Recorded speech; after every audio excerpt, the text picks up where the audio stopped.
Halloween came and went once again this year, which of course means everyone's been stuffing their face with crap, dressing up as Doctor Who and thinking that they're the most original guy at the party, and of course, nerding it up with a cult classic horror movie. As I said last year, gamers tend to jump into a horror game around this time, and usually it's to survive a horror genre. Silent Hill and Resident Evil are the obvious choices, but then we have people that try to think outside the box and play something like Clock Tower on an emulator. Yeah, I know what you guys are up to. Of course, like last year, I'm gonna troll you guys and talk about a real classic because I'm old-fashioned like that and you little brats are gonna listen to me! Sure, you have horror types that love a good scare, but sometimes you just want a straight-up gore fest like Splatterhouse. Splatterhouse started life as an arcade game where players take control of Rick Taylor, a man who was possessed by the Terror Mask to rescue his girlfriend from certain doom in the West Mansion. Gamers are split on this game like Marmite. Some love it, some hate it. I for one love the series and I'll be looking into the 2010 remake which came out last year. The story starts off when a couple of college students, Jennifer and her boyfriend Rick, arrive at the mansion of a college professor by the name of Dr. West for an interview for their school newspaper. But unfortunately, this isn't the case as the doctor kidnaps Jennifer and leaves Rick in the pool of his own blood. But as luck would have it, he finds the Terror Mask but offers him a second chance to rescue his girl. With nothing to lose, Rick puts on the mask with his dying strength and becomes possessed by the Terror Mask, giving him the body of the Incredible Hulk and the ability to spawn more bones like a Wolverine glow. With his newfound powers, Rick sets off with the Terror Mask possessing him to rescue his woman, while the mask wants to prevent Dr. West from destroying reality as we know it. Or does he? The overall story is pretty straightforward, with the main focus for the player is to rescue Rick's girlfriend from being sacrificed, with the whole end of the world thing being more of an obstacle than anything else. However, I do feel that the ending is a big letdown with the situation between Rick and the mask unresolved, while the overall plot leaving people with a cliffhanger with no promise of a sequel, as the team behind this game have been sacked after this game's release.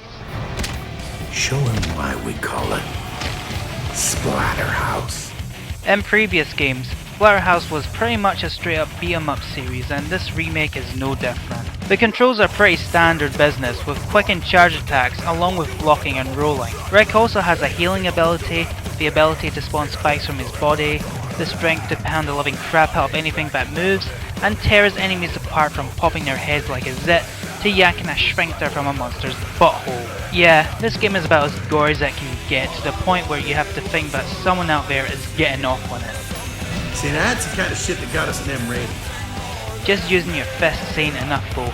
You also need to grab a blunt weapon like a baseball bat, a matchet, severed limbs, your own severed limb, or even a 2x4 to do some fucking carpentry. And if that's not enough, you could also grab a shotgun and even a chainsaw to cause some real carnage.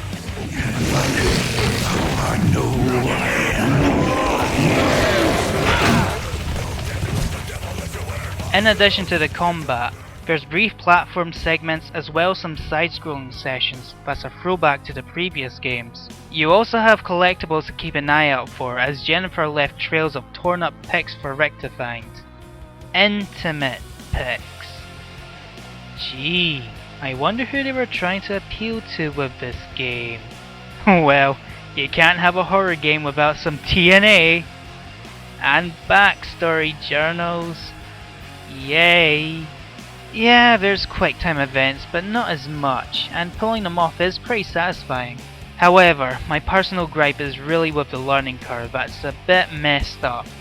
The first level is supposed to teach new players how to play the game with scenarios to demonstrate how to pull off certain stuff, but unfortunately, the tutorial that the game actually provides is actually pretty vague and you'll be spending the first couple of levels getting your ass kicked just because the game doesn't feel like telling you how to heal yourself until late in the game, because that's helpful. Oh shit! Oh! These things hurt! Oh, I'm sorry. Did your vagina just say something? Good times. The big winner for the game, however, has to be the overall presentation. The graphics are well done with character designs with their own unique forms and shapes, along with animations both in-game and CGI. being well crafted with high quality. The chemistry between Rick and the Terror Mask is fun to listen to, and the voice work of Josh Keaton, the voice of the spectacular Spider-Man and Jack Darby from Transformers Prime, and Jim Cummings, who is pretty much the voice of your childhood. I'm not kidding. This guy has left his mark in big Disney shows as well as the voice of Dr. Robotnik in Sonic Sat-AM to say a few. So listening to the Terror Mask spurting stuff like, Did you hear that, Rick? I think Jet is in fucking trouble. Let's go. Fuck, will you just shut the fuck up? Never met a clown I didn't want to knock the fuck out of. Fuck you, Dick. You are such a pussy. this is the same guy who voiced Winnie the Pooh. Fast disturbing yet awesome at the same time. It's also worth noting that the voices of Jennifer and Dr. West are voiced by Chanel Workman and Richard Doyle. Both are pretty big voices after taking a look at their past work on IMDb. Then you have the soundtrack, which is best described as simply metal to the fucking max. You have songs from the likes of Lamb of God, Mastodon, Five Finger Death Punch and Goat Whore. When the game is not rocking out, the music has this horror B-movie vibe going on, especially in the side-scrolling throwback levels. It's pretty clear that Namco put a lot of money into this project, which is a shame as this game was bombed by critics when it first came out. Granted, I can agree with them on the whole loading screen becoming annoying, but the issues they brought up about game locks and the frame rate drops are kinda bullshit, as I never had any of those problems.